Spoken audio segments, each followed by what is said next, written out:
English education for all চ্যানেলে সবাইকে স্বাগত জানাচ্ছি।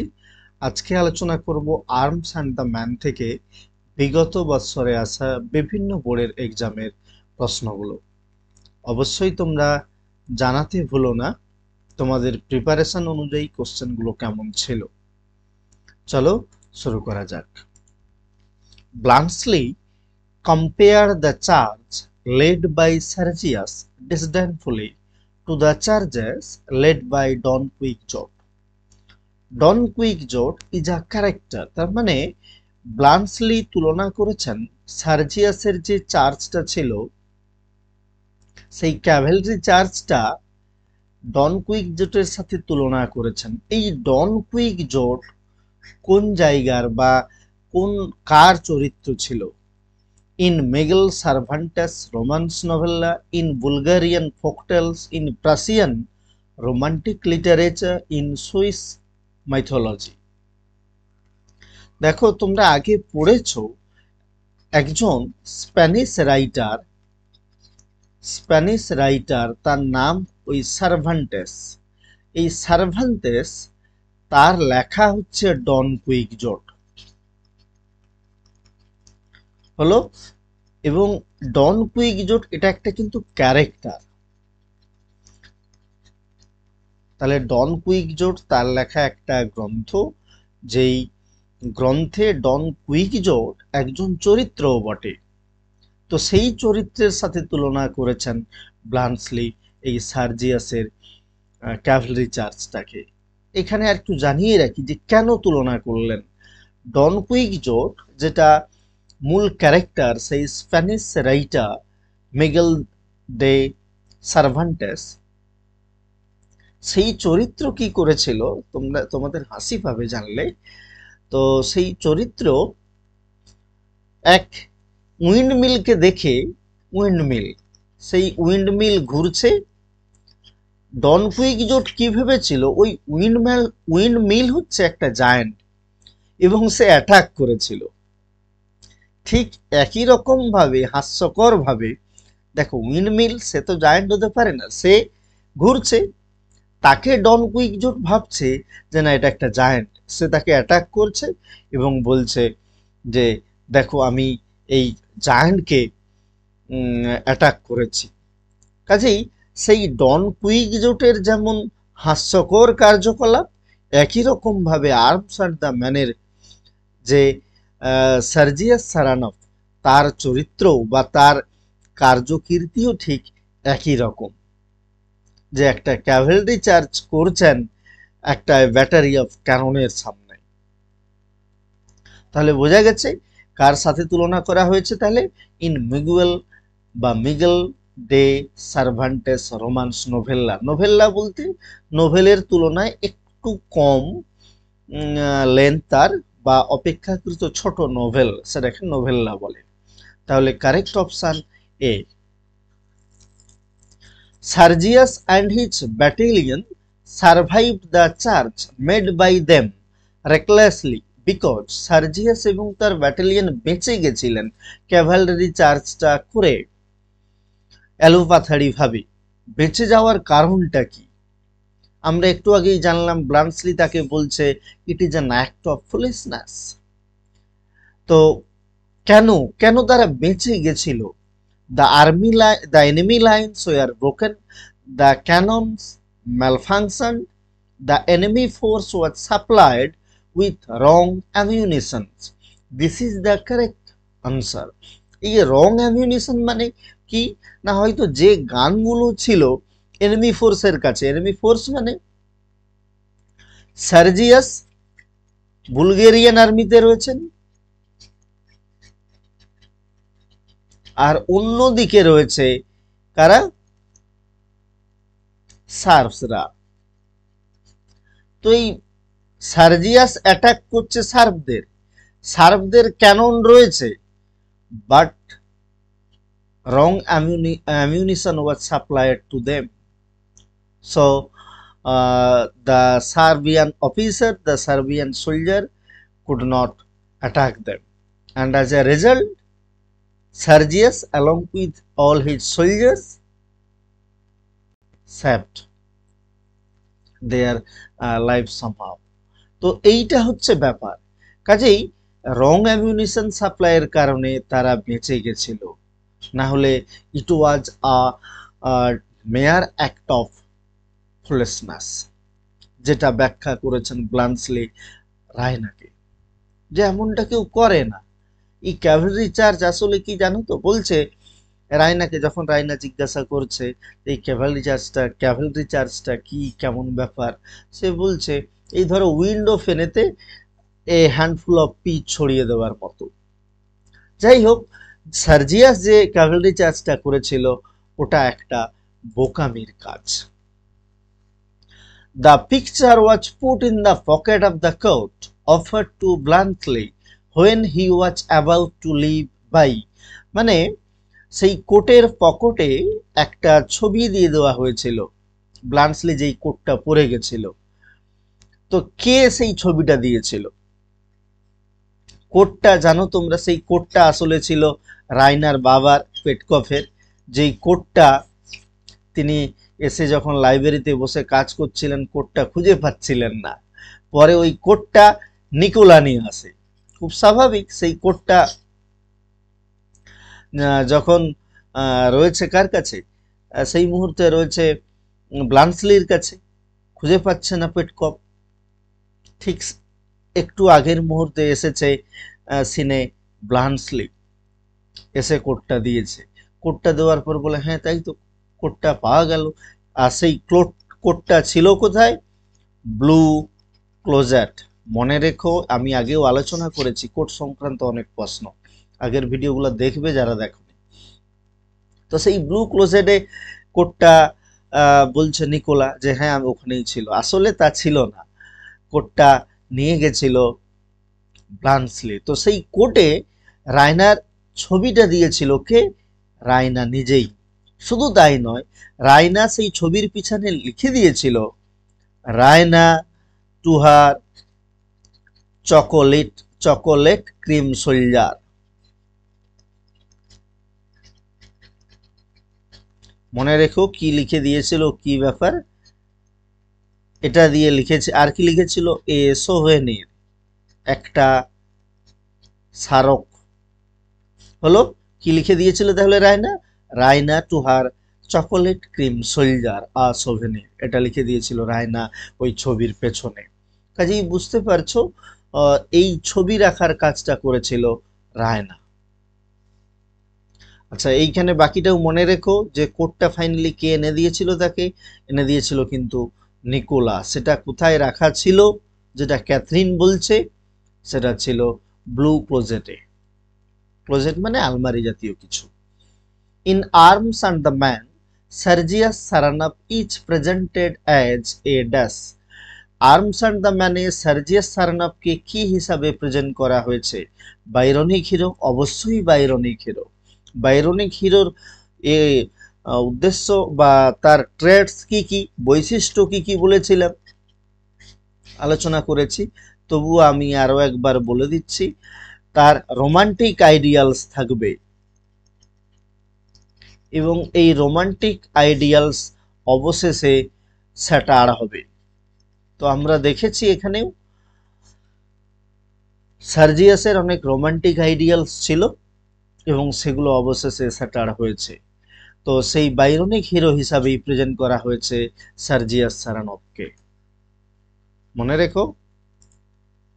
How did the fugitive enter into Raina's bed chamber? কিভাবে এসেছিল সেই পলাতক? পলাতক বলতে কার কথা বলা হচ্ছে? অবশ্যই ব্লান্সলি। একেবারে শুরুতেই দেখতে পাচ্ছি আমরা। তো ব্লান্সলি এসে ঢুকেছিল রাইনার বেড চেম্বারে। কিভাবে এসে ঢুকেছিল? বাই ক্লাম্বিং দ্য প্যারাপিট, প্যারাপিটে করে নয়, by climbing the pipes, pipe চড়ে, পাইপে চড়ে। বুঝতে পারছো? এবং এই পাইপে চড়ার ব্যাপারটা পরে বলছে অবশ্যই ব্লান্সলি, কিন্তু তারও আগে বলেছে লৌকা। লৌকা বলছে আমি দেখলাম একজন সার্বিয়ান অফিসার যেন ওই পাইপ ধরে আপনার রুমে দিকে এগিয়েছে, পাইপ ধরে উঠেছে। এটা লৌকা কিন্তু জানিয়েছিল রায়নাকে। কাজেই কিভাবে উঠেছিল? By climbing the pipes.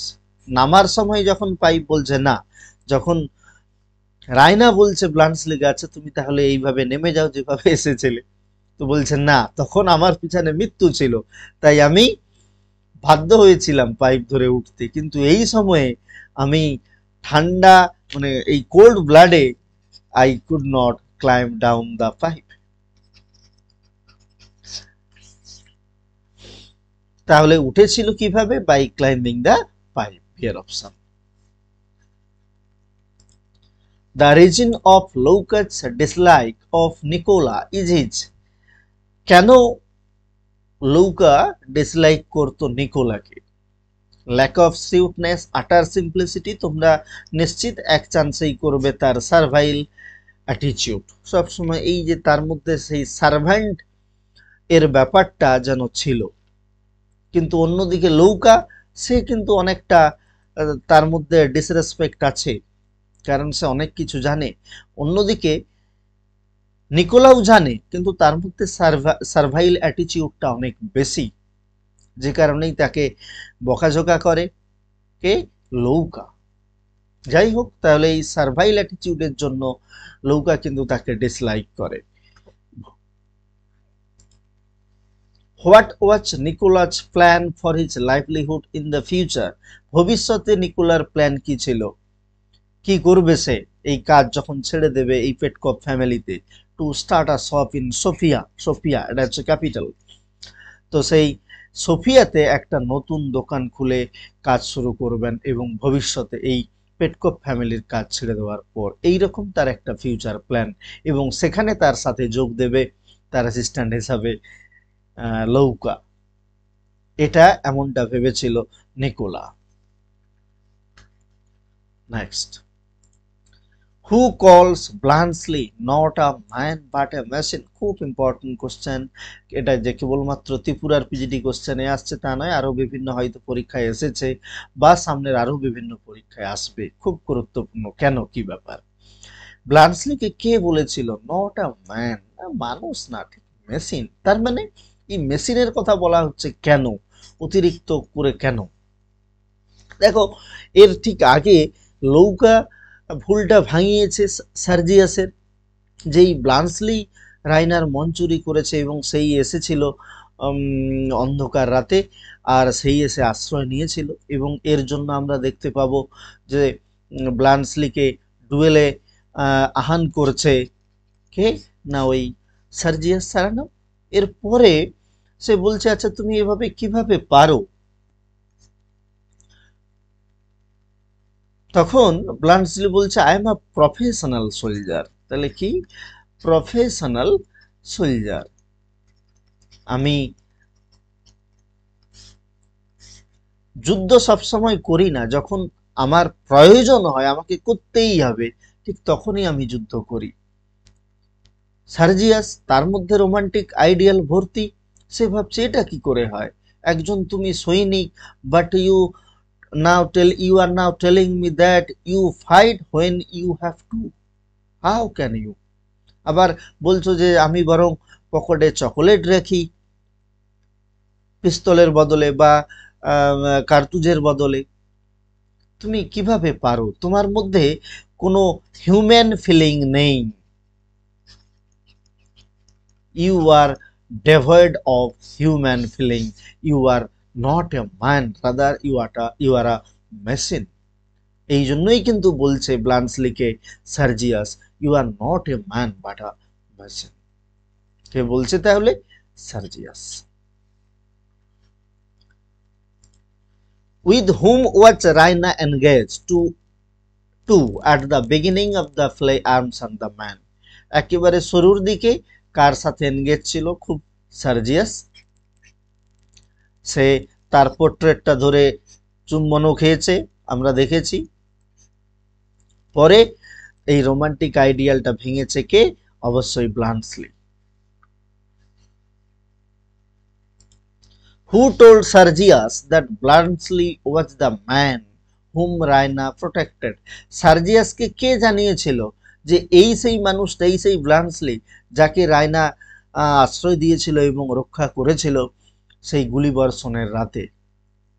কে জানিয়েছিল? অবশ্যই লৌকা।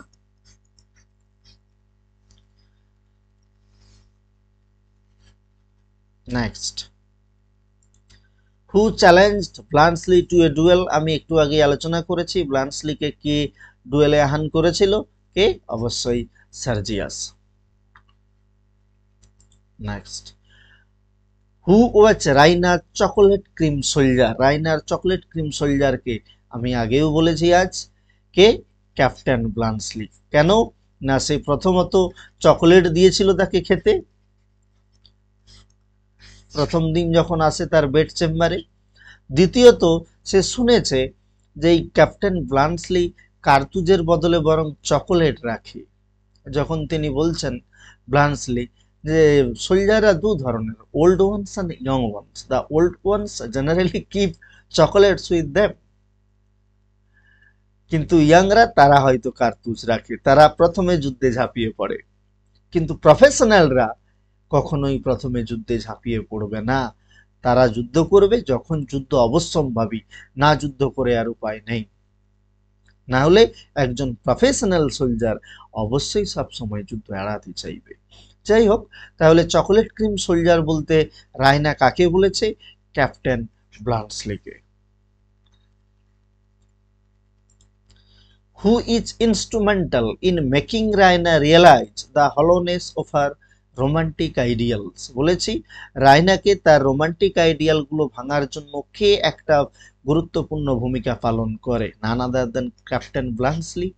প্রথমেই আগে দেখিয়েছে যে সার্জিয়াস সে কেমন বোকা ছিল, তার ক্যাভেলরি চার্জ একটা বোকামির কাজ। শুধু তাই নয়, তার প্রেমও যে পরে সিরিয়াস, মানে লেস সিরিয়াস, সেটাও প্রমাণিত হবে পরে। মানে সেটা from the perspective of Raina and also সার্জিয়াস।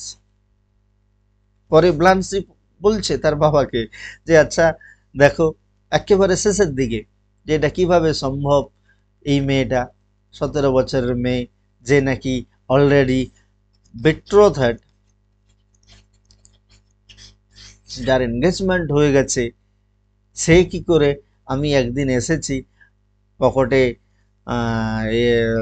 ছবিটা দিয়ে লিখেছে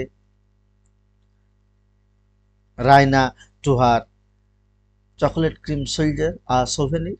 তো এইভাবে টোটাল রোমান্টিক যে আইডিয়ালস, এইটাকে ভাঙার কাজে গুরুত্বপূর্ণ ভূমিকা পালন করেছিল কিন্তু captain Bluntschli. Next, the title Arms and the Man has been borrowed from? খুব ইম্পর্টেন্ট কোশ্চেন, আমিও আগে আলোচনা করেছি। কোনটা? ঠিকঠাক মনে রেখো। অনেকে বলবে ভার্জিল সাইনিট, কারণ ভার্জিলটা লিঙ্ক আছে, কিন্তু মনে রাখতে হবে কি না, ড্রাইডেন ট্রান্সলেট করেছিলেন ভার্জিল। তাহলে ড্রাইডেনের একটা ভার্জিল বলে লেখা ছিল,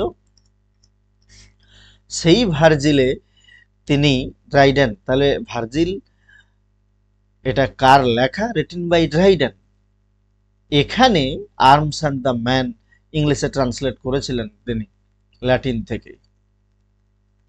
ঠিক আছে, আর ভার্জিলের যে মূল লেখাটা, সেখানে আর্মস অ্যান্ড দ্য ম্যান মানে ল্যাটিনে কেমন ছিল?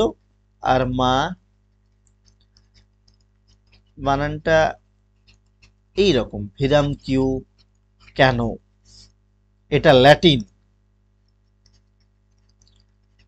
এটা ভার্জিলের লেখা ছিল। মানে ভার্জিল এই শব্দটা ব্যবহার করেছিলেন, আর্মা ভিরাম কিউ কেন। তো এর ইংলিশ ট্রান্সলেশনটা হচ্ছে কি, ওই যে আর্মস অ্যান্ড দ্য ম্যান। অর্থাৎ আর্মস অ্যান্ড দ্য ম্যানের মানেটা কি, বা আর্মা ভিরাম কিউ কেন, কেন এই কথাটার অর্থ কি না, man is more than weapons, man is more than weapons, than his weapons, এমনটা, এটাই হচ্ছে অর্থ। আমি আগেও আলোচনা করেছি, কিন্তু যারা আগের ভিডিওগুলো দেখোনি, দেখো, অনেক তথ্য রয়েছে, নিশ্চিতভাবে উপকারে আসবে। By birth Bluntschli's nationality was? খুব ইম্পর্টেন্ট কোশ্চেন। জন্মগতভাবে ব্লান্সলির ন্যাশনালিটি কি? তাহলে সে সার্বিয়ান, এখানে প্রফেশনাল সোলজার হিসাবে কাজ করছে সার্বিয়াতে, মানে সার্বিয়ান সোলজার হিসাবে, কিন্তু by birth he is a Swiss. এইটা তাহলে ঠিক অপশন।